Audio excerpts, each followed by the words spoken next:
Washington Journal continues.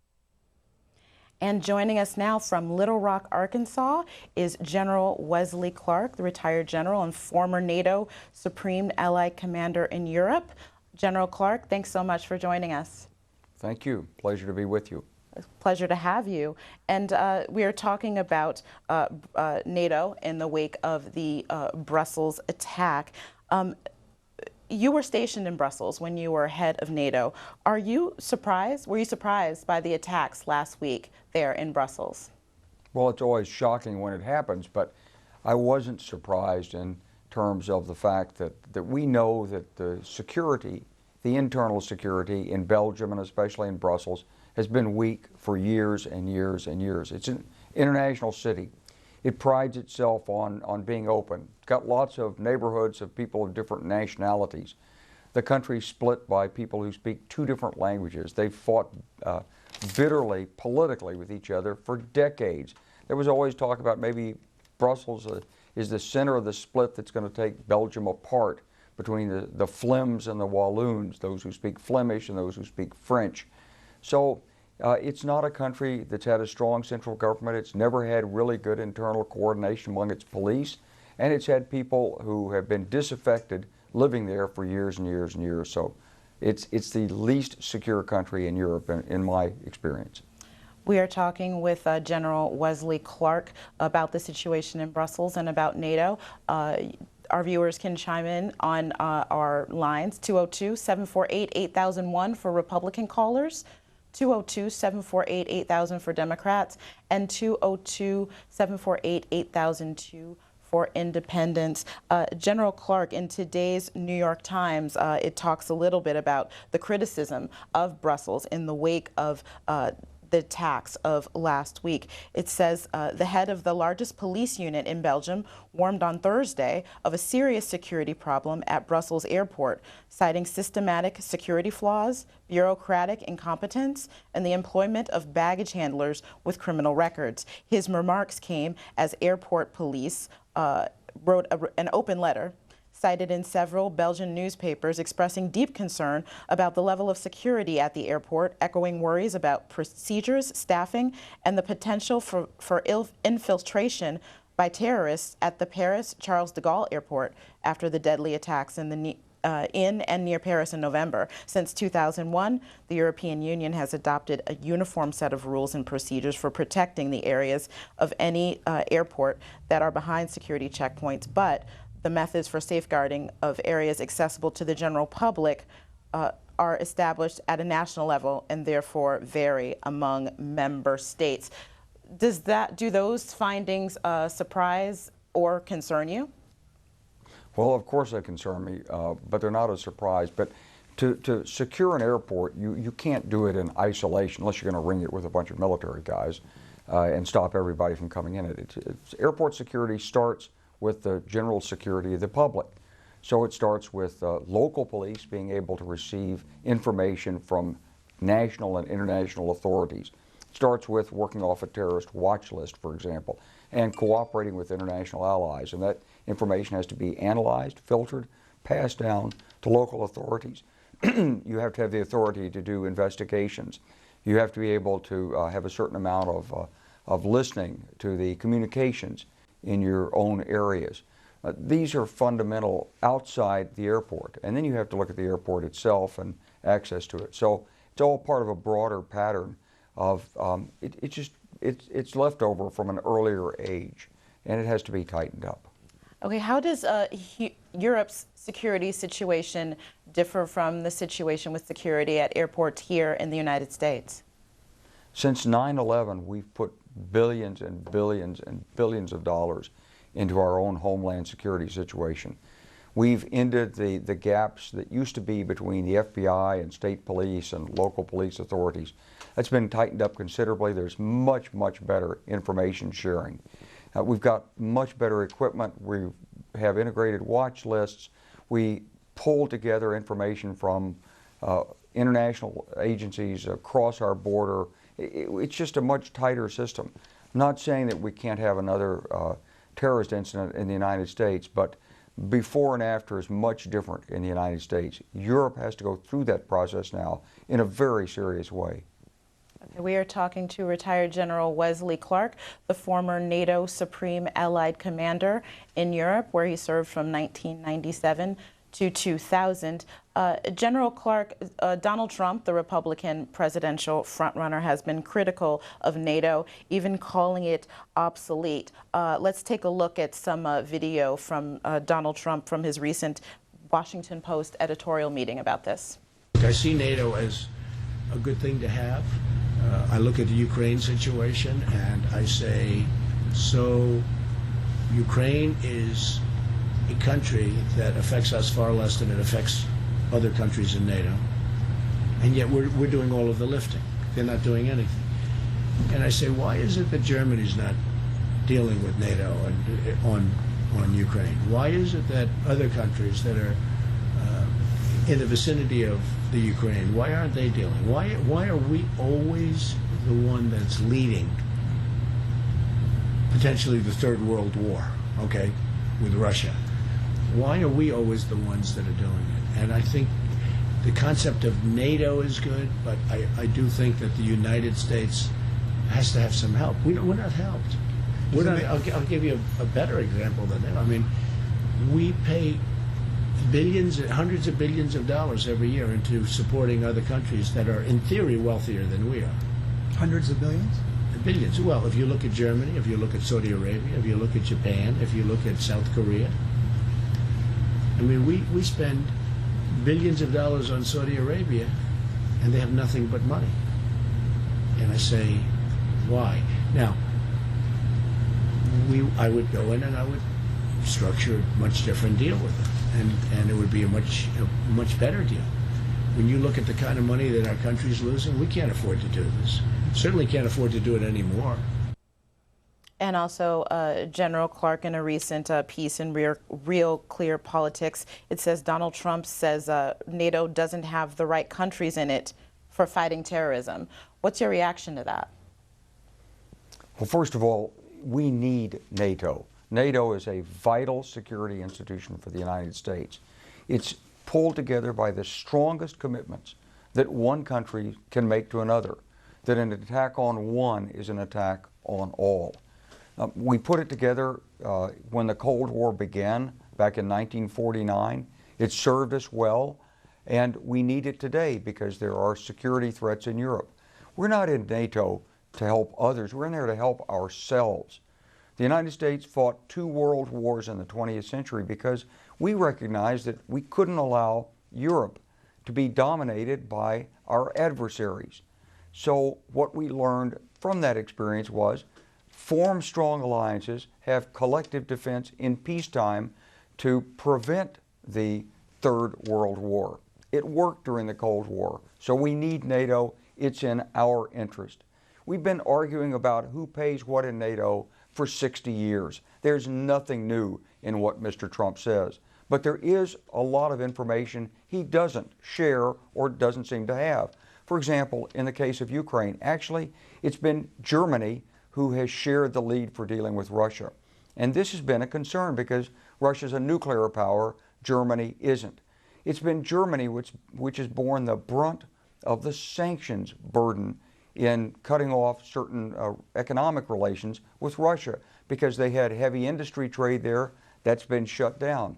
So it's not only the United States that's done things. In the aftermath, we put more U.S. forces forward in Europe, but we haven't been the only ones who've done that. Other NATO allies have sent their airplanes over, their troops over. They're doing training with the Ukrainians even beyond NATO's borders in Eastern Europe.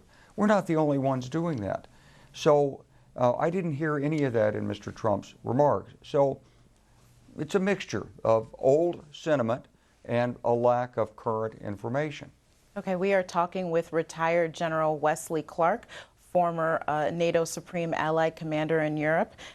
He is also currently the chairman and CEO of Wesley Clark and Associates, a consulting firm, and we are discussing NATO's role in the aftermath of the Brussels attack and in the fight against ISIS. We'll bring our callers into this conversation now. First, calling in on our Democratic line, we have Steve from Highland Park, Illinois. Steve, you are on with General Clark.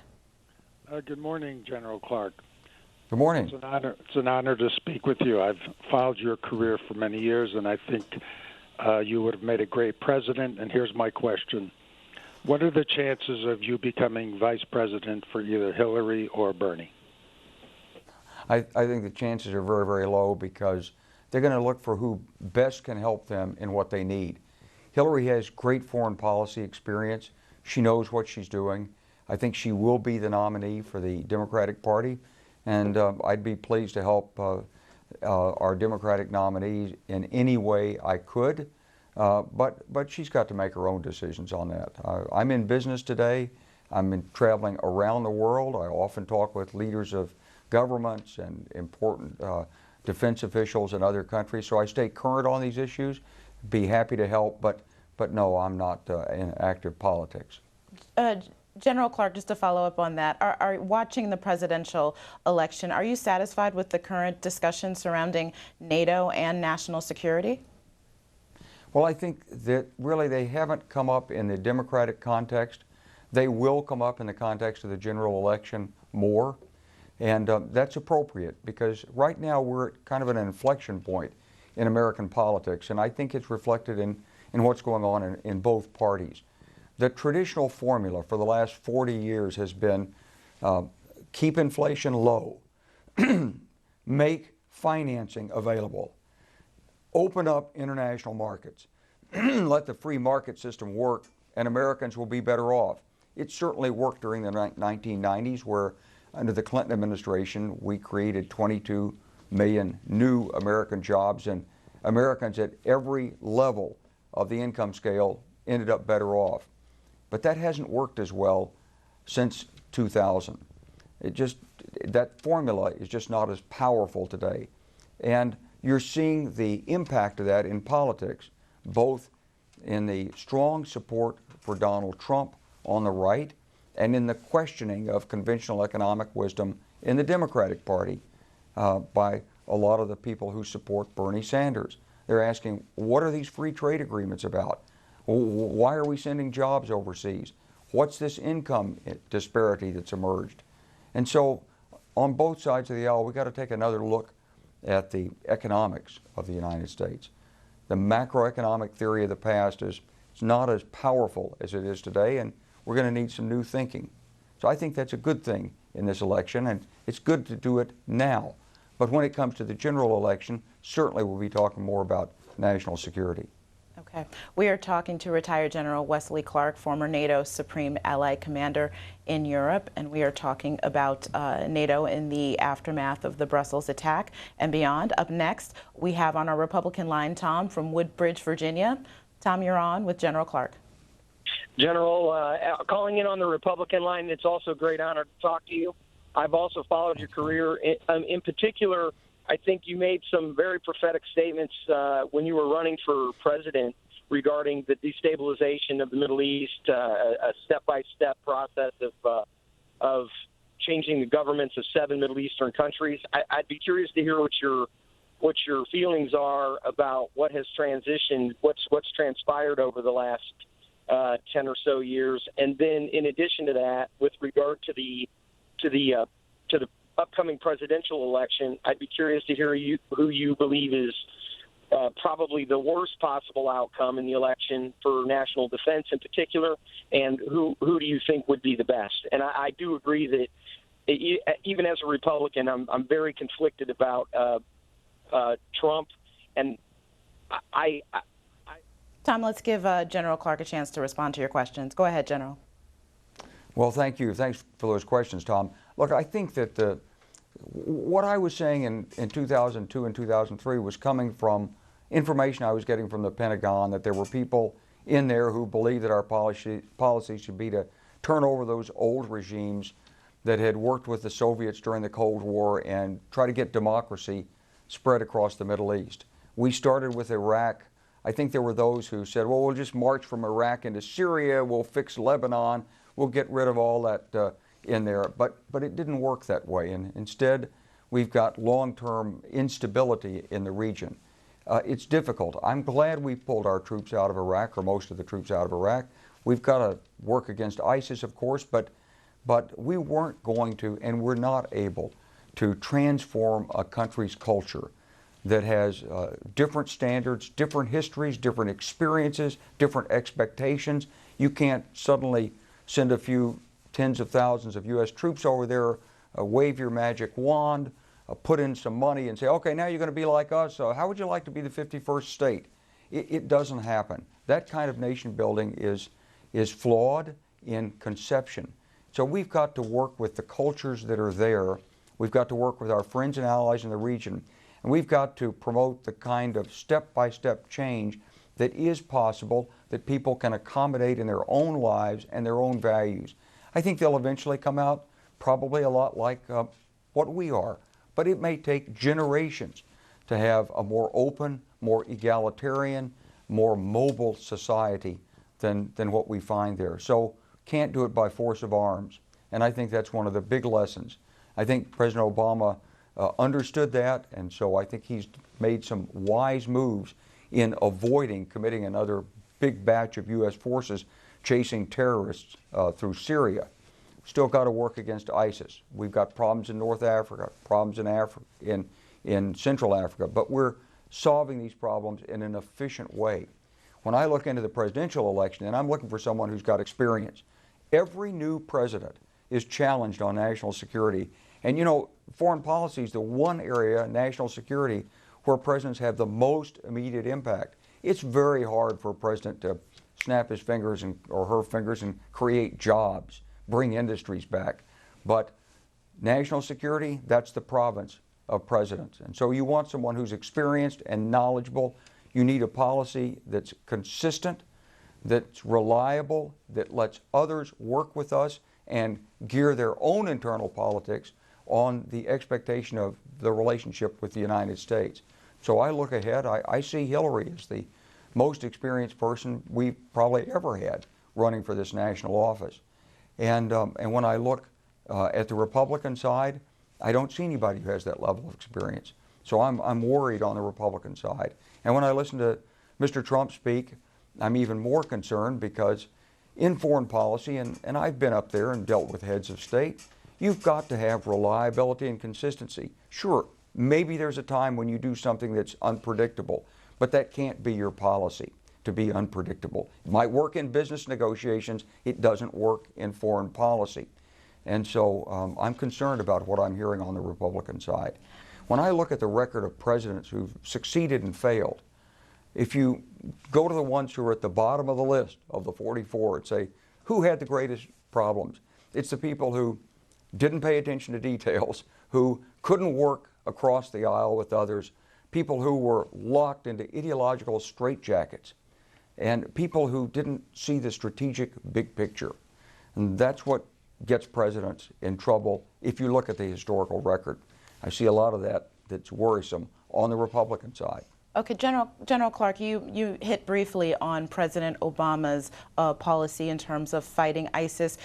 Looking at that, do you think that there need to be troops on the ground, or are you satisfied with his current approach? I don't think you can solve this problem with U.S. troops on the ground.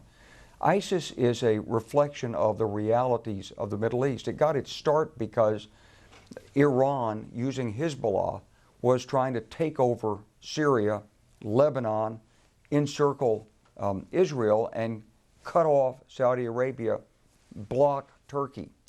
So countries fight in the Middle East in different ways. They may still shake hands at diplomatic summits, but underneath their national security and intelligence agencies are feeding opponents of each other, and Syria was the proxy battleground.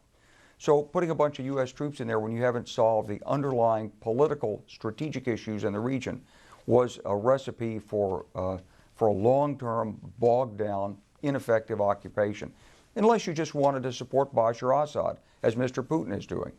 So, but if you really wanted to change that wasn't going to be it. You had to go relook the balance between Iran, Turkey, Saudi Arabia, and how that played out in relations in Syria at the political level. And if you could solve that problem, a lot of the ISIS support that comes under the table, where they're taking over weapons and fighters from other terrorist organizations, it's going to go away. So I think that's what the president's been trying to do. John Kerry's gone all over the world.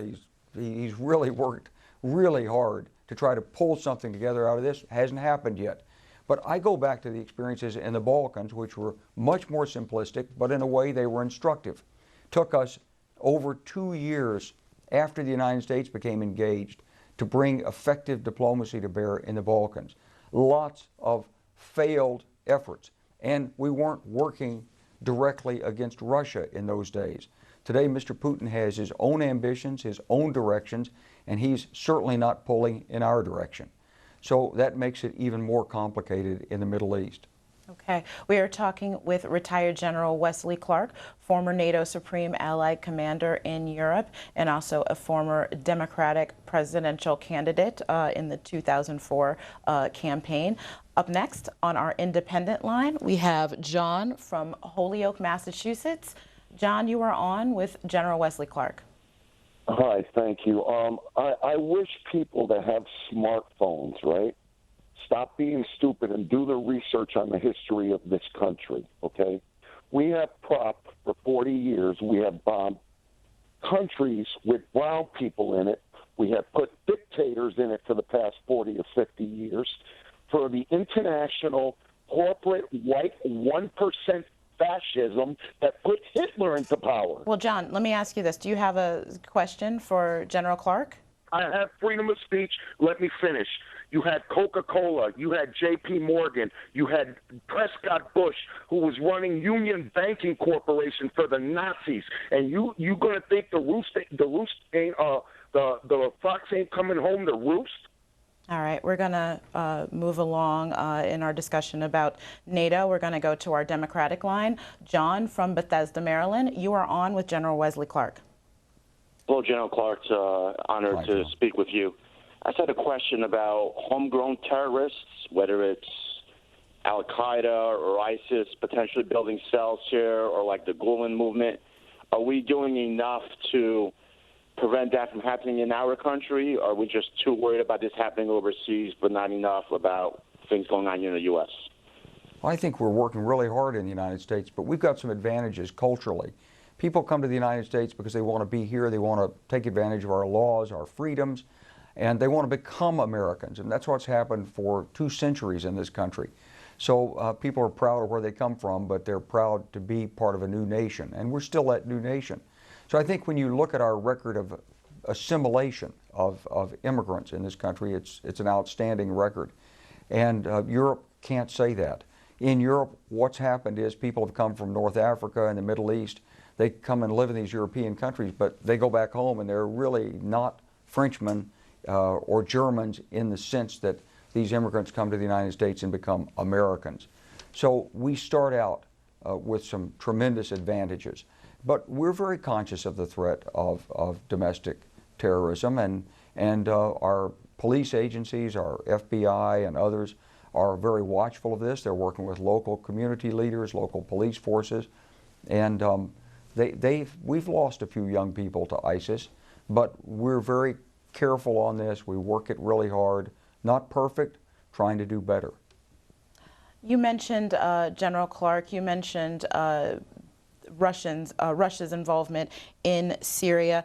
What's your reaction to Russia's recent withdrawal of its forces from Syria? Does that concern you? I haven't seen really that much withdrawal. I saw a head fake. Some airplanes flew away because the imprecise bombing they were doing was less effective than the use of attack helicopters and Russian ground equipment and maybe Russian special forces. So we don't actually know who's in there. We think it's a combination of attack helicopters, Russian SF, and then maybe some paid volunteers. We know there's some T-90 tanks in there, there's some artillery, There's some unmanned aerial vehicles and improved reconnaissance. So Russia's still in there supporting Bashar Assad. The recent conquest of the Palmyra area by Assad's forces was decisively helped by Russia, despite the announcement of Russian withdrawal. So this is characteristic.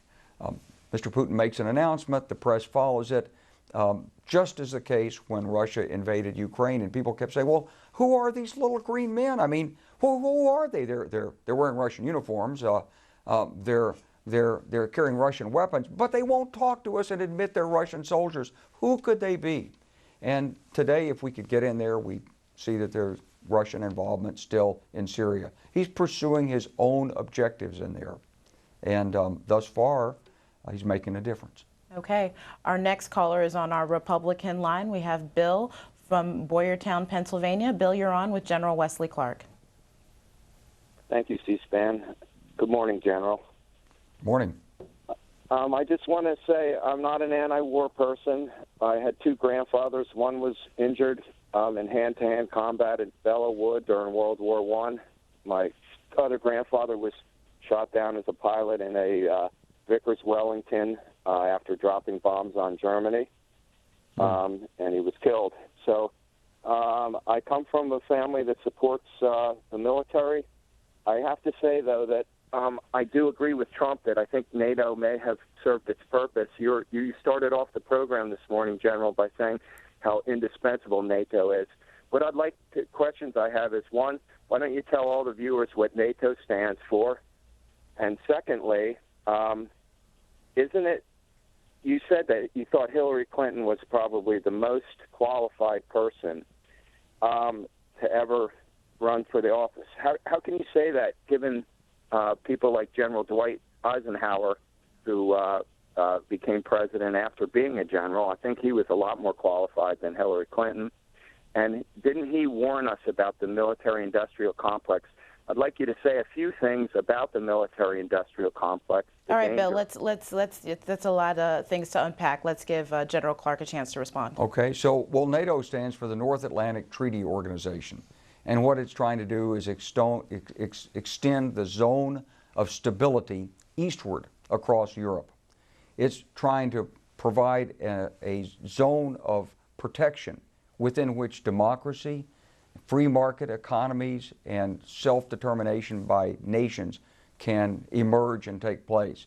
So from Estonia in the north through the Baltic countries, down through Slovakia, into Hungary, Romania, Bulgaria, and all the way into Turkey. That's our NATO frontier.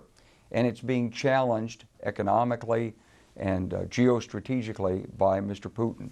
So countries like Poland, they today have a military challenge, they have a geostrategic challenge, infiltration, the contest of ideas, an active propaganda war going on in their domestic politics that we don't actually see here, but they're doing it there as to what their alignments are, whether they have Western values or not. And I could go on that. NATO is an integral part of that. And that struggle is about keeping us in America safe by providing for us allies and people who share our values and will work with us around the world. That's what NATO is. Now, as far as President Eisenhower, one of my heroes, I think he was a tremendous president. He was a great military leader in World War II, and he was working at the diplomatic level. He knew how to bring people together. He knew how to have a strategic vision. He wasn't hidebound ideologically. He worked across the aisle, and he was worried about getting the balance right in our economy. The generals didn't always like him, and some of my Army forebears were really opposed to some of General Eisenhower's policies when he was president. Army Chief of Staff General Maxwell Taylor actually, he left in protest and wrote a book called The Uncertain Trumpet, criticizing the Eisenhower administration's defense policies. But what Ike didn't have, and what Hillary does have, is Ike hadn't been in the Congress. Ike hadn't seen state government up close. Ike hadn't grown up in American society the way that that former Secretary Clinton has. She's been everywhere. She's been a lawyer in private practice. She's been a governor's first lady in Arkansas. She was deeply involved in education and children's health issues. She's fought against discrimination. She's done a lot of things that Ike never had the chance to do. He was like me. He was an Army officer in uniform. He didn't see the country the same way. And then Hillary was Secretary of State. She traveled as First Lady. She saw it internationally then, but then as Secretary of State, she really got her hands deeply into the machinery that makes American foreign policy work. She dealt with leaders at the tops of their government. She dealt with the whole interagency process. So I think she's incredibly experienced, and I hope we will put her in the White House. On the issue of national security and the presidential election, Donald Trump, as you know, called for a temporary ban of Muslims entering the country. Also, Senator Ted Cruz has called for monitoring Muslim neighborhoods. What do you think about those plans? I think they're like barroom talk. They're reckless rhetoric. They don't solve national security problems. They create them. When I travel abroad, I've been twice in the Middle East in the last couple of months. Leaders come up to me and they say, "Oh my God, what's happening in America? I mean, you're our friend. We do business together. We work together. Why are you discriminating against us?" And when you talk to people here in the United States who are working so hard to bring young people from different backgrounds together as Americans, they say, "Why are you picking on us? I mean, we're loyal. We came here because we want to be Americans. So why discriminate against us?" So I think when I hear that kind of rhetoric coming during this presidential election campaign, I'm concerned because it doesn't strengthen America, it weakens America. Okay, our next caller comes from Alpine, Texas. We have Manford calling in on our independent line. Manford, you are on with retired General Wesley Clark. Thank you. Good morning, General. I'm a retired Navy guy. I served on the NATO staff in Naples, Italy from 68 to 73, and I like to put in a word for the Trump position. Namely, it revolves around the fact that we are broke. If you take the four largest countries in Western Europe, Britain, Germany, France, and Italy, and compare their population base, their economic strength, their GDP, they alone are far superior to Russia is today. And two of those powers, Britain and France, have nuclear weapons. Now, we are broke. In 1968, the French pulled out of the military structure of NATO and remained in the political sphere of NATO. Why should we, the United States, even be in Europe when the Europeans are more than strong enough to handle the defense of Western Europe? In my opinion, Trump is right. We should remain in the political arena of NATO. The Europeans should appoint a supreme allied commander, a European officer, and we should review the situation long distance. And okay, Manford, let's give General Clark a chance to respond to your question. Well, first, thanks for your service in NATO, and thanks for your interest in NATO. But when I look at it, I don't see the balance that way. I don't see the United States as a broken, busted nation.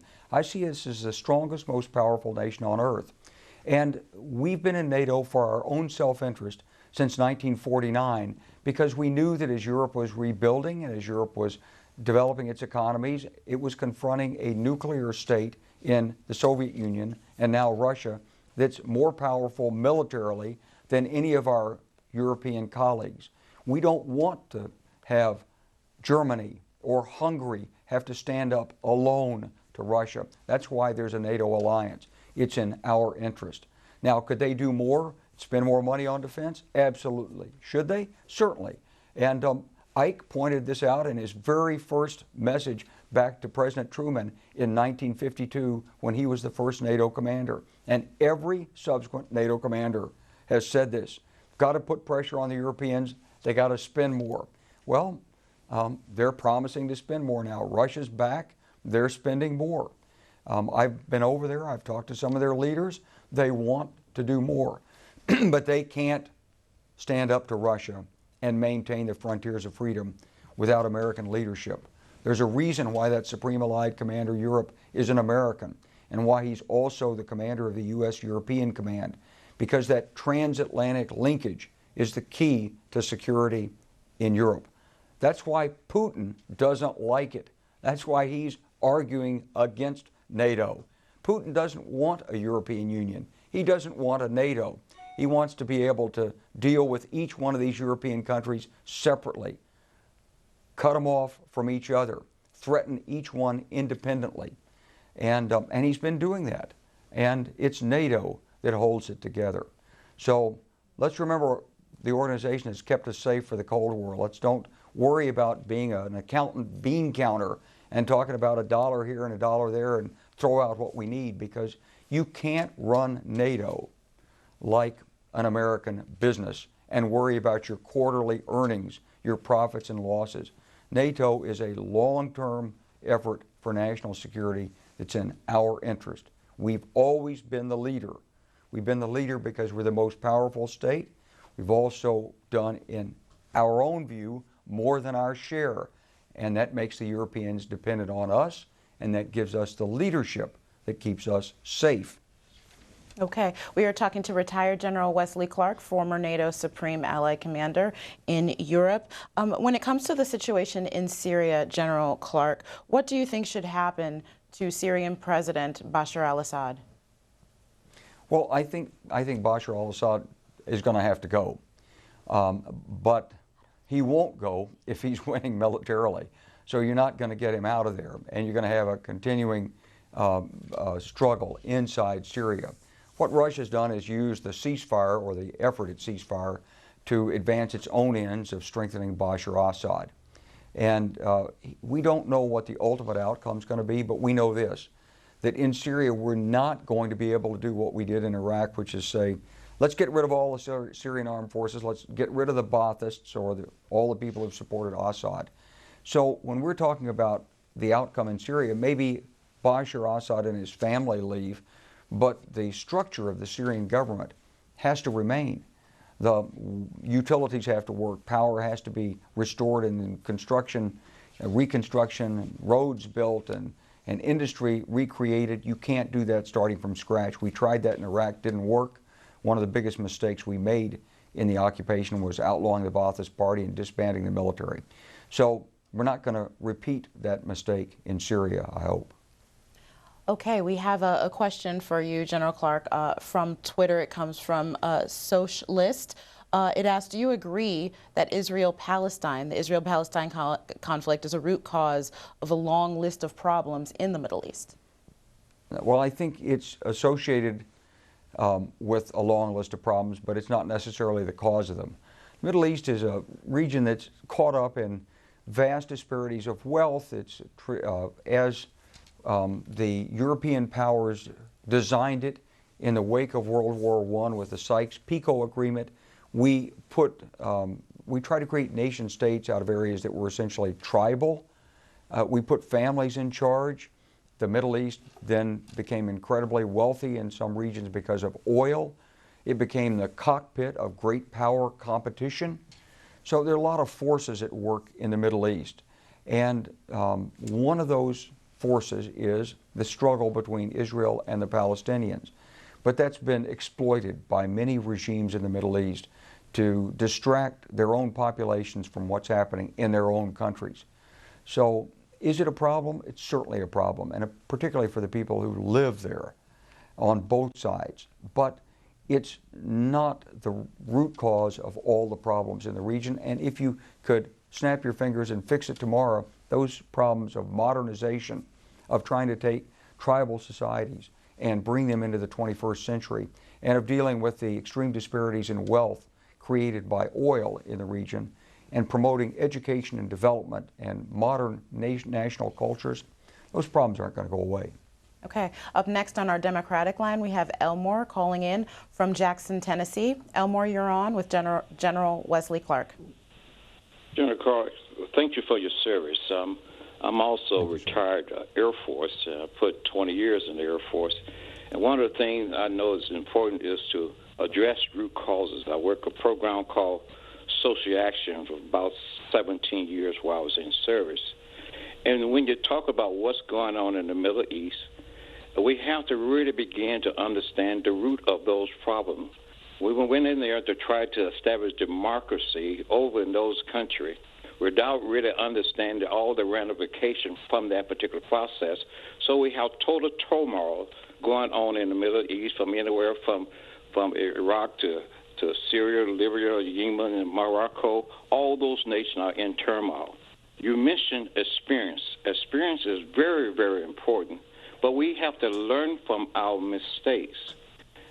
NATO is very important, but yes, there is some things that we must do with that organization to deal with the current problem, and the debt problem is very serious. $20 trillion in debt, or $21 trillion in debt, that would not go away. We have to have a resolve to deal with that. For financially, yes, we do not count the dollars and cents, but financially, this is a real problem that we address. Okay, Elmore, let's give General Clark a chance to respond. Okay, well, I agree with a lot of what you said, but let's talk about NATO and the financial burden. So the United States is spending between $500 and $600 billion every year on national security, and it grows every year. And we modernize our forces. But through NATO, we get the use of bases. We get the use of training facilities for essentially nothing. What do we contribute to NATO? We have a couple of brigades permanently stationed in Europe, and we rotate forces over there for exercise, and we pay a few $100 million for a NATO infrastructure fund, and we contribute to the alliance's headquarters. If you got rid of all of that, but you said you still want to maintain national security, you'd end up paying more for it, because you'd have to buy those bases. And if you didn't have those bases, you'd have to build more aircraft carriers. One aircraft carrier costs more than what we're contributing to NATO every year. So you can't measure national security on the basis of what you're spending this year or that year. That's my point. Yes, we do have a high national debt of trillions of dollars, but saving $1 billion at NATO's expense, not going to reduce that national debt. If anything, when we're trying to deal with national security, it will increase that debt. So we have to recognize what's causing and what's driven that debt. We've spent $2 trillion in Iraq and Afghanistan. We've got a huge obligation incurred for our veterans who fought there. We've been through numerous tax cuts since the start of the war in Afghanistan. President George W. Bush said he's going to give that money back to us from the government because it came from us. It did, but the old idea that if you cut taxes and give that money back to the people, the economy will grow so fast that you'll actually reduce your debt, it's been proven time and again that doesn't work. So if you're really focused on trying to reduce that debt, you're probably going to have to raise taxes in some way. How you do it, how you make that equitable, how you deal with income disparity, how you do it in a way that doesn't harm U.S. economic growth, those are challenges our political candidates need to be addressing.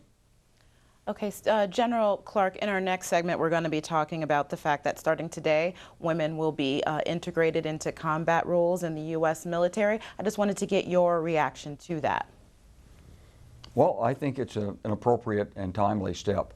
We've got a lot of great talent out there that hasn't been able to serve to the fullest extent of the capacities that they have. And so let's bring women in. When I was commanding in NATO, we had our first women fighter pilots in the United States Air Force, and they were outstanding. They did a great job for us in NATO then.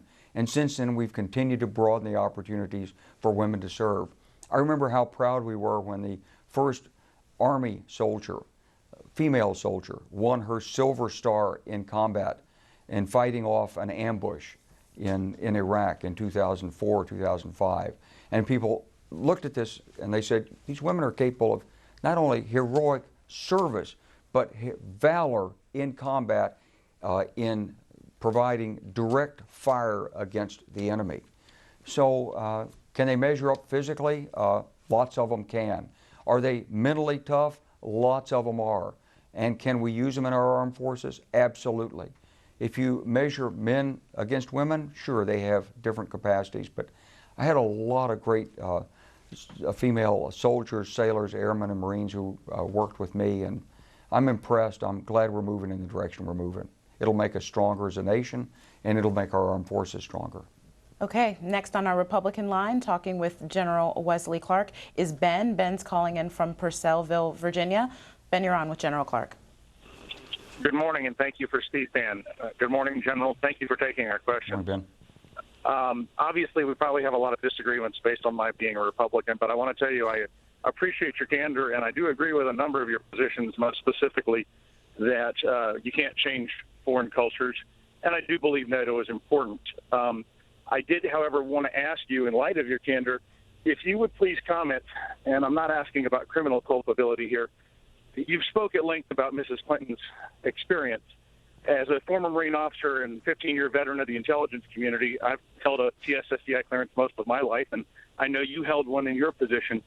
Would you please acknowledge that any person with those responsibilities who had made the choices that she had, been responsible for the inadvertent, at best, release of classified information into a unclassified environment, would never again hold a security clearance or be allowed to work for the U.S. government?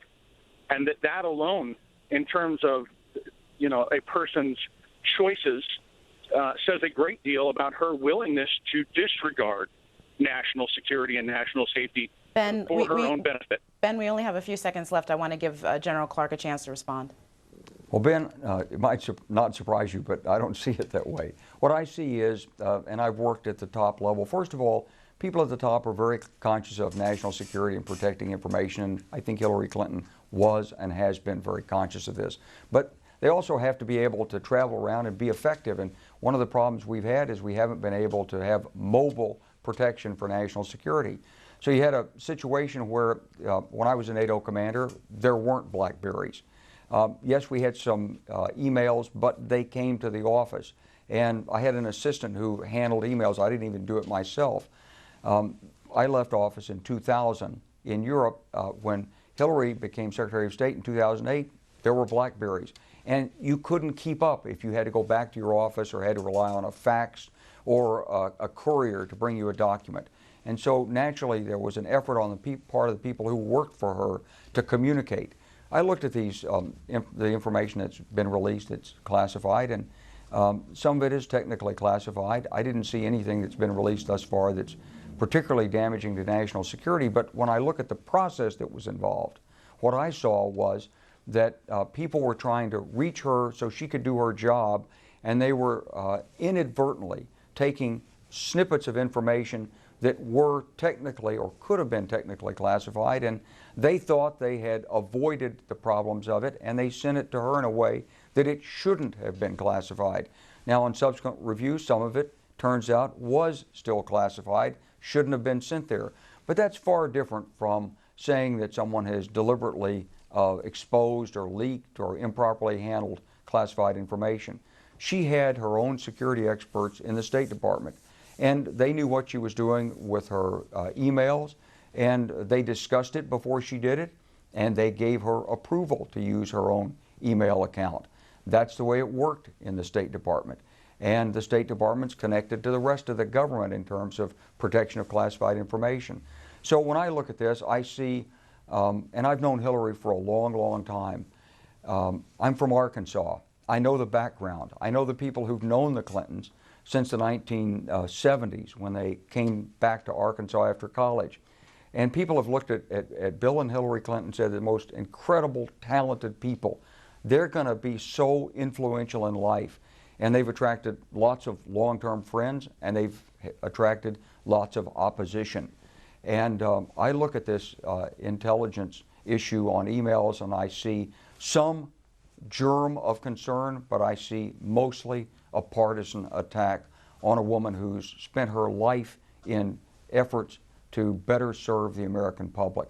I think it's been overly dramatized. I think it's fundamentally political in nature, and I don't think that it should contribute in any way to keeping her from further service to the United States of America and our people. All right.